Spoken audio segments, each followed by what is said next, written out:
최근 중동으로 미군 병력이 추가 이동하고 지상군 투입 가능성까지 거론되는 상황에서 트럼프 대통령이 이란에 대한 군사작전 축소를 검토한다고 밝혔습니다. 병력 증파와 작전 축소라는 엇갈리는 메시지, 어떤 전략일까요? 전문가와 짚어보겠습니다.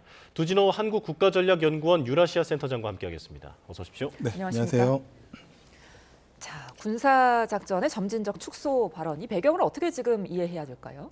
어쨌든 장대한 분노작전을 처음 시작할 때 도널드 트럼프 미국 대통령이 4주 혹은 5주라고 하는 어떤 전쟁의 기한을 확 특정은 안 했지만 그런 이제 의도를 내비친 부분이 있습니다. 그러니까 오늘로써 이 작전이 꼭 22일째가 됐기 때문에 이 4주차가 시작이 된 거죠. 이번 주, 다음 주 뭔가 괄목할 만한 변화와 성과가 있어야 되는데 그런 상황에서 군사작전의 점진적인 축소를 의도한 것이 이야기한 것이 이 상태에서 조기 승리 선언을 하고 종전 혹은 정전 상태로 갈 것인지 아니면 여타 동향을 고려할 때 어떤 추가적인 작전 단계화도 이렇게 의도하는 것들이 보이거든요. 예를 들면은 일본에 있는 칠함대의 강습 상륙함이 되겠습니다. 트리폴리에 있는 제31 해병 원정대가 지금 곧 이제 이쪽에 도착을 하게 되고요. 중동 지역에 도착을 하게 되고 동시에 또 미 백악관은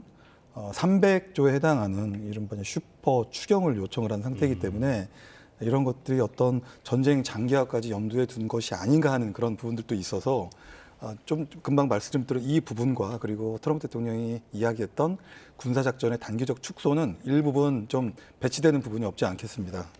예. 이란의 저항이 계속 길어지는 상황에서 트럼프 대통령이 일방적으로 승리를 선언하고 발을 뺄 것이다라고 하는 전망들이 많았는데 그렇다면 일단 이란을 겨냥한 목표가 어느 정도 달성됐는가 이걸 평가를 해봐야 할 것 같거든요. 5가지를 언급을 했었는데 표현대로 목표 달성에 근접했다고 보십니까? 예, 5가지를 언급을 했죠. 이란의 미사일 전력 그리고 뭐 텔이라고 하는 이제 이동식 발사대 이런 부분들이 거의 한 90% 이상 이렇게 괴멸된 걸로 보입니다. 네. 그래서 뭐 트럼프 대통령도 그런 메시지를 냈고 특히 이 전쟁을 사실상 지휘하고 있는 이제 중부사령관이 되겠죠. 쿠퍼 장군도 몇 차례 이제 전황 브리핑을 통해서 유사한 메시지를 냈습니다. 그 표면적으로 보면 군사 목표 측면에서 볼 때 최소한 9,000개 혹은 10,000개 정도의 핵심 표적, 이란 핵심 표적에 대해서 미군과 이스라엘이 연합작전을 통해서 효과적으로 좀 공격을 했기 때문에 군사 목표는 이런 측면에서 어느 정도 달성이 된 측면이 있는데 문제는 군사 목표를 다 달성했다고 해서 이것이 전쟁 목표로 또 다 이어지냐 또 그렇지는 않다라는 것이죠. 여전히 이란 혁명 수비대가 하메네이가 제거되고 모스타파도 지금 살아있는지 어쩐지 알 수 없는 상태에서 좀 지휘부가 참수가 되고 있어서 효율적이고 조직적인 대응이 되지 않을 거라고 하는 그런 예상이 있었음에도 불구하고 여전히 GCC 국가들 상대로 걸프 국가들 상대로 나름대로 그 에너지 인프라에 대해서 공격을 해가면서 모스타파 의견대로 이 전선을 경제 쪽으로도 계속 확장을 시켜 나가고 있기 때문에 아직은 단언하기는 어려운 상태가 아닌가 이렇게 생각을 합니다. 예. 그리고 또 언급한 성과에 사우디아라비아나 카타르 같은 동맹국 보호 강화를 꼽기도 했는데요. 실질적으로는 지금 이들 국가의 원유 시설이 이란에 의해서 파괴되기도 했잖아요. 네, 그렇습니다. 가장 역시 피해를 많이 보는 국가는 UAE입니다. UAE, 카타르, 사우디 이런 국가들이 되겠죠. 카타르의 경우도 라스라판이라고 하는 일종의 이제 LNG 산업 단지인데 뭐 전 세계적으로 보면은 뭐 25%에서 20에서 25% 정도의 가스를 여기서 생산을 하는데 이 지역에 이제 공격을 한 겁니다. 탄도미사일, 뭐 드론도 당연히 동원을 했겠죠. 이란 측에서. 그러다 보니까 세계 최대 규모의 GTL 그러니까 가스를 액화 에너지로 이제 전환을 시키는 이런 시설들 LNG 시설에 집중적으로 좀 공격을 받아서 현재 상태에서 결론적으로 LNG 수출 능력이 17%가 이제 감소가 된 겁니다. 그러다 보니까 카타르 당국에서는 이제 불가항력적이다라는 선언을 한 것이죠. 이 시설들을 복구하는 데만 해도 최소 3년, 많게는 5년 정도의 시간이 걸리다 보니까 적지 않은 사실상 이제 타격을 입은 거고 그 타격은 카타르로만 끝나는 게 아니죠. 이 카타르 LNG의 수입에 의존해왔던 국가들까지도 동시다발적으로 영향을 받고 있는 상태이고요. 사우디 마찬가지입니다. 홍해 연안에 있는 얀부 샘레프 정유공장도 역시 공격을 받았고 UAE도 마찬가지로 아부다비, 두바이 그리고 루아이스 그리고 그 어떤 두바이 그 대체할 수 있는 프라이자까지도 공격을 받고 있기 때문에 예. 상당한 걸프 국가들의 피해가 있고 앞으로도 피해가 예상된다라고 보는 게 합리적인 평가가 아닐까 생각합니다. 예, 지금 이렇게 급등한 유가는 중간 선거를 앞두고 있는 트럼프에게도 발등에 불이 떨어진 문제다라고 볼 수 있을 텐데, 자, 이런 가운데 미국이 한 달 동안 이란산 석유 판매를 허용하겠다라는 얘기가 나왔는데요. 이미 선박에 적재되어 있는 분량에 대해서는 허용한다라고 했는데 이게 어떤 영향이 있는 겁니까? 두 가지 같습니다. 하나는 이 전쟁으로 인해서 미국도 자유롭지 못하고 그런데 사실 미국의 적인 이란에 현재 선적되어 있는 원유에 대해서는 또 제재를 해제하겠다. 이거 좀 앞뒤가 안 맞는 부분이 있는데 그러니까요. 결국은 비록 이란이 적이지만 이란에 선적되어 있는 원유 제재 해제를 통해서 미국을 포함한 국제사회의 이 글로벌 시장의 원유 가격을 일부분 조정하겠다라고 하는 의도도 내포되어 있는 것 같습니다. 예. 미국이 이 장대한 분노 작전을 하기 전에 미국 내부적으로는 갤런당 3달러 정도의 이 원유가 이렇게 좀 가격이 형성이 되었는데 이제 전쟁이 시작되고 나서 4달러까지 올랐고요. 아마 전쟁이 장기화되면 5달러 혹은 그 이상까지도 오를 수 있다라고 하는 이제 전망치가 있는 겁니다.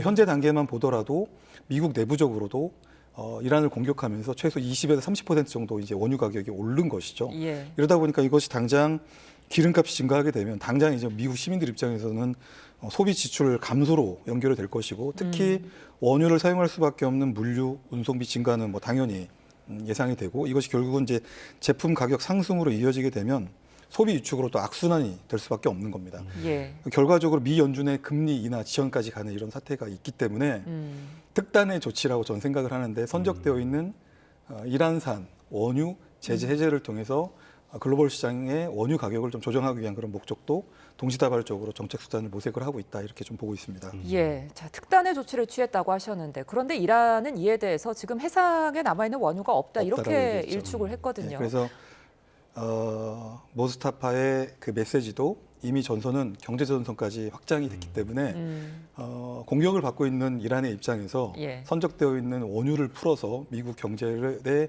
긍정적인 영향을 미치고 싶지 않다라고 하는 그런 의도로 볼 수가 있을 것 같습니다. 예. 이런 가운데 트럼프 대통령이 지금 군사작전 축소를 검토한다라는 발언을 하지만 또 앞서 설명해 주신 대로 지상군 움직임이 포착이 되고 있습니다. 그렇다면 이게 최대의 압박을 위한 카드인 건지 실제로 지상군을 투입하겠다라는 건지 어떻게 해석이 됩니까? 네, 지금 이란의 GCC 국가에 대한 에너지 인프라 공격과 함께 이번 장대한 분노 작전의 굉장히 중요한 그야말로 결정적 지점이 되게 될 하나의 이제 사건이 과연 미국은 이 지상 작전을 어떻게 결심할 것인가가 될 것 예. 같습니다.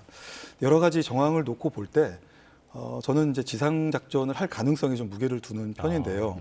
뭐 전력 배치하는 문제, 시차별 부대 전개 재원에 따라서 미 원정 부대가 움직이는 모습들, 추경을 편성한 그런 모습들, 동향들, 그리고 실제 군사 목표는 미국과 이스라엘이 원하는 대로 나름대로 유의미하게 이렇게 달성을 해 나가고는 있으나 전쟁 목표, 그러니까 정치적 목표 달성은 일정 부분 한계가 있는 부분이거든요. 예. 그것들을 또 이제 요망하는 그런 성과를 내지는 목표를 달성하기 위해서는 결국은 지금처럼 공중에서 혹은 해상에서 미사일 발사나 이런 것 외에도 실질적으로 이란의 체제 전복 내지는 이란의 임박한 핵 그리고 미사일 능력을 동결시키기 위한 카드로서 혹은 협상의 카드로서 지상 작전을 고려할 수도 있다라고 하는 부분입니다. 예. 뭐 일전에 이제 하르그라고 하는 섬에 대해서는 공중 해상에서 공격이 있었고요. 다만 지상 공격은 없었죠. 그런데 지금 해병 원정대가 움직이고 있고 일부 추가적인 지상군 투입도 예상이 되는 부분들이 있는데 이것이 이제 결국은 저는 이런 목표로 수렴하고 있는 것이 아닌가 생각을 합니다. 그것은 하르그라고 하는 이란의 일종의 돈줄을 묶을 수 있는 그 자체로서 고가치 표적으로서의 의미가 있는 것이고요. 예. 그래서 이제 미군이 확보했을 경우 일종의 이제 강제 진입 혹은 강점을 통해서 미 해병대가 확보할 경우에는 미국으로서는 이란을 상대할 수 있는 굉장히 중요한 고가치 표적을 얻게 된 의미가 있겠고요.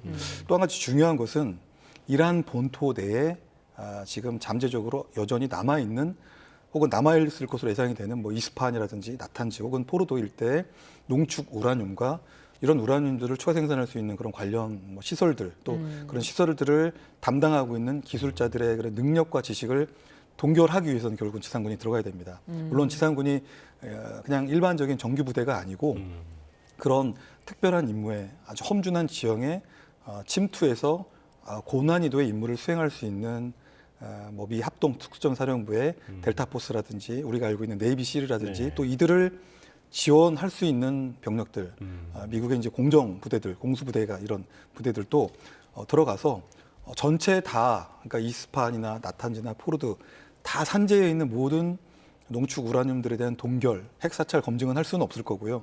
왜냐하면 너무 작전 반경이 길어지고 또 그렇게 되면 지형들도 굉장히 험준한 지형들인데 예.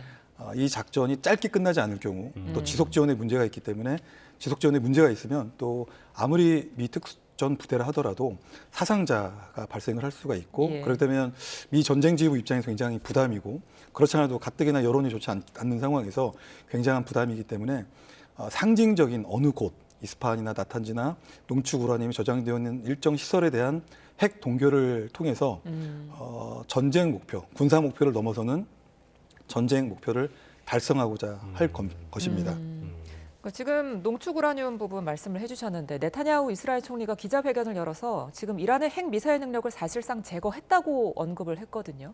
이 부분에 대해서는 지금 어떻게 생각하고 계신 거예요? 사실상 제거했다라고 이렇게 주장한 예. 배경에는 조금 서로 다른 두 가지 의미가 있는 것 같아요. 하나는 이제 조기 승리 선언을 통해서 이제 전쟁을 조금 정리하고자 하는 출구 전략을 출구 전략을 위한 정지 작업도 될 것이고 또 한 가지는 지상 작전의 필요성을 네타냐후 총리가 지금 강조하고 있기 때문에 예. 그런 부분들도 좀 어느 정도 염두에 두고 있는 것이 아닌가 싶습니다. 그러나 앞서 말씀드린 대로 지상 작전에 대한 징후들은 여전히 보이고는 있으나 예. 그리고 미국 국내 여론에서도 이 지상 작전을 지지하는 게 아니고 트럼프 대통령의 돌발적인 행동들 때문에 미국의 많은 국민들이 뭔가 지상 작전을 할 것 같다라고 이렇게 걱정을 하는 여론이 굉장히 높은 것이죠. 그래서 예. 그런 측면에서 네타냐후 총리의 좀 발언이 있지 않았나 이렇게 생각을 합니다. 예. 그렇다면 이란의 최고 지도자 모즈타바의 신변은 어떻게 예상하시는지 궁금한데요. 이번에도 육성조차 나오지 않았기 때문에 사망한 것 혹은 이제 크게 부상을 입었다라는 그 평가가 좀 지배적인 것 같더라고요. 사실 이제 이쯤 되면 좀 나와서 생사 여부를 확실히 알리고 그리고 모스타파가 뭐 국영 매체나 이런 것들 통해서 계속적으로 주장해왔던 결사항전을 전 국민들에게 자기의 육성과 어떤 자기의 어떤 그 의지로서 보일 법도 한데 나오지 않았습니다. 우리가 과거 역사에 비춰볼 때 노루즈라고 하는 이 이란의 중요한 기념일 계기에 하메네이나 뭐 여타 지도자들이 나와서 필요한 메시지들을 내고 그것을 통해서 국민 통합을 하기 위한 그런 다양한 퍼포먼스들을 했는데요.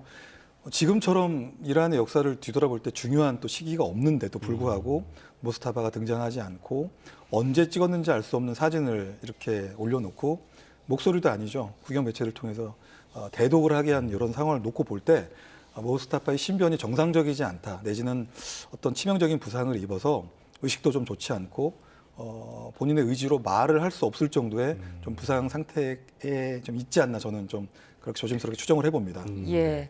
자, 지금 이렇게 복잡한 상황 속에서 트럼프 대통령이 호르무즈 해협에 파병 요청을 했습니다. 그러면서 여기에 지금 응답을 하지 않고 있는 유럽 국가들에 대해서 불만을 표출했는데 나토 동맹국이 종이 호랑이다, 겁쟁이다 이렇게 지금 표현을 했거든요. 네, 그렇습니다. 그런데 따지고 보면 이 전쟁은 나토 북대서양 조약기구 동맹들의 전쟁이 아니죠. 그렇죠. 이란이 먼저, 미국이 먼저 시작을 했고 또 동맹국들에게 장대한 분노 작전을 이렇게 하겠다라고 사실 사전 통보를 하지 않았기 때문에 유럽의 대서양 동맹 국가들도 굉장히 좀 불만들이 없지는 않습니다. 그러나 호르무즈 해협을 통제하고 있는 이란에 대해서 가장 높은 수위로 이렇게 규탄을 하고 있고 그리고 당장 미국의 호르무즈 파병에 대해서는 뭐 사실상 못한다 부정을 이렇게 했지만 이 전쟁이 끝나고 나면 어쨌든 호르무즈 해협을 통해서 유럽의 경제도 연결이 되어 있기 때문에 예.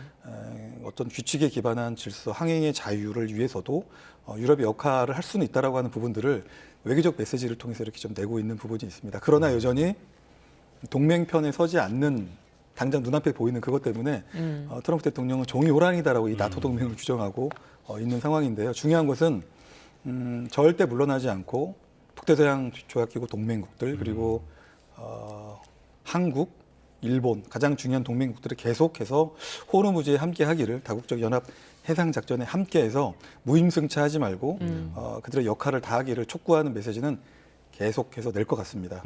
예. 말씀하신 대로 우리나라도 지금 군함을 파견하라라는 요청을 받았던 상황인데요. 그런데 일본은 이란과의 협의를 통해서 일본 선박이 지나갈 수 있게끔 지금 협의를 하고 있다라는 보도가 나왔습니다. 우리 정부도 이란을 포함한 관련국과 소통하고 있다라고 밝혔는데 앞으로 어떻게 될까요?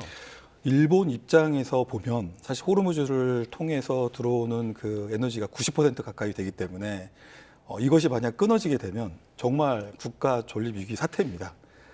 이번에 이제 다카이치 일본 총리가 미국에 가서 미일 정상회담 하면서 일본 헌법상 호르무즈 파병을 할 수 없는 여러 이유들을 설명을 했지만 그런 설명과 별도로 정말 이란이 일본으로 가는 그런 어떤 에너지 선박에 대해서 적대 행위를 하고 그래서 일본이 정말 에너지 공급을 못 받게 되게 되면 국가 존립 위기 사태가 될 수 있는 것이죠. 그렇다 보니까 비록 외교적인 방법을 통해서 미국과 일본이 한 목소리를 내고 또 여타 유럽에 있는 미국의 동맹국들이 한 목소리로 이렇게 이란을 규탄을 하고는 있습니다만 동시에 이 생명선이 끊어지면 안 되니까 또 이란과 외교적 채널을 통해서 일본으로 향하는 그 에너지가 저장되어 있는 상선에 대해서 잘 통과될 수 있도록 안전하게 항해가 될 수 있도록 이런 협의를 진행을 하고 있는 것이고요. 사실 이에 앞서서 이란도 호르무즈는 열려 있다라고 이렇게 여러 차례 또 외교적 메시지를 발신을 하고 있고 일종의 통행세를 내면 안전하게 항행이 될 수 있도록 보장을 하겠다라고 메시지를 내고 있기 때문에 이런 부분에서 이란을 또 적대시할 필요는 없으니 외교적 대응을 통해서 할 수 있는 방법을 모색하는 것은 나름 의미가 있고 아마 우리 정부도 그런 차원에서 이란을 포함한 관련국들과의 협의를 진행을 하는 이런 방향을 설정을 한 것이 아닌가 이렇게 평가합니다. 알겠습니다. 지금까지 중동 전황 두진호 한국국가전략연구원 유라시아 센터장과 함께 짚어봤습니다. 고맙습니다.